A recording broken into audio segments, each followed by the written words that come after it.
Games. And this is Bear-Alanche. Welcome. It's a bear! It's a bear! It's a bear! With your tires warmed up and an imminent threat behind you as motivation, you may escape the giant bear after all. And only the chosen ones can master the yo-yo mechanic. Hook points. Hook points. Introducing hook points. Hook points are an essential part of Bear-Alanche's gameplay. By allowing the player to quickly change directions without losing momentum, they can be used to efficiently execute tight turns at high speed. They are easily applied to new maps and blocks, making them an always familiar part of the gameplay for the player, even when adding new features, changing and evolving maps and biomes. And I can't wait for once we add hook point combos. Our base game loop consists of two parts. Arcade-like block section, where the player needs to avoid crashing into water, terrain and obstacles by steering carefully and using hook points to propel themselves faster. The second part is a bear arena.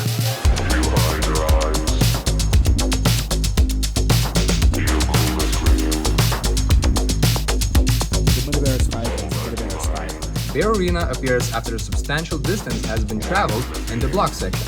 It provides the player with a well-deserved break from precision driving and lets them have a little fun in a compact sandbox bear escape room. They are presented with an obstacle, which they have to blow up and fast by gathering dynamite from enemy bears. Exploding bear! Fast bear! Big bear! Some bears explode, some throw bombs, and more. Barrel bear! But the player has many strategic chances to use a number of different tricks in their arsenal. Players can use hook points to deal more damage to the bears when hitting them while swinging. Collecting drop crates grants the player the ability to explode poison or trap their bear enemies. After every long journey, you need a place to call home, kick it back and relax. Well, I call it the garage! Alright. The garage is one of the most important parts of the game, because the player can upgrade their vehicle in numerous ways. Whether it be top speed, acceleration, and the arena weapon damage, they can also change the visual presence of their vehicle. In the garage is where you find all your vital stats, like high scores, total coins and tokens collected. Right as of this moment, the garage looks like this, but that's bound to change with more cars and weapons being added.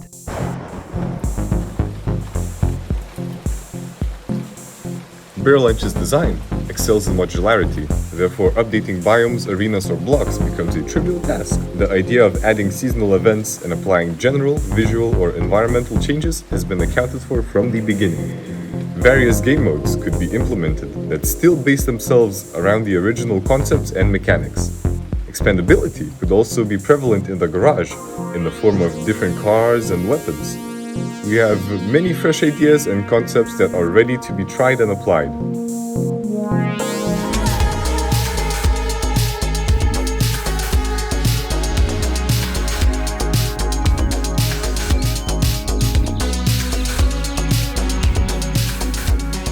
We are Fox Games. So, publishers, we want to work with you. We are asking for 45,000 euros in order to complete this game in approximately 6 months. 5 years ago, me and my friends started Folk Games. We just wanted to make games, but we didn't know how, so we started learning. At the very beginning, of course, we set our expectations too high, so that needed reevaluating. We stepped in every shit that we found on the road, but we would wipe it down and keep on going. Our first game, Slip, was released as an experiment to see how publishing worked. Our second game, Sub on a Run,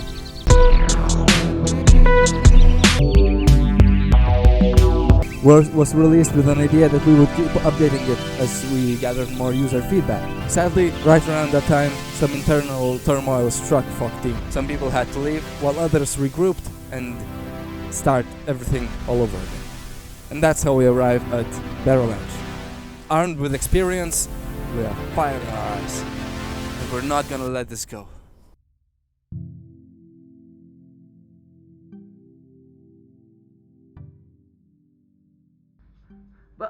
Kas pradėjo šaudyt?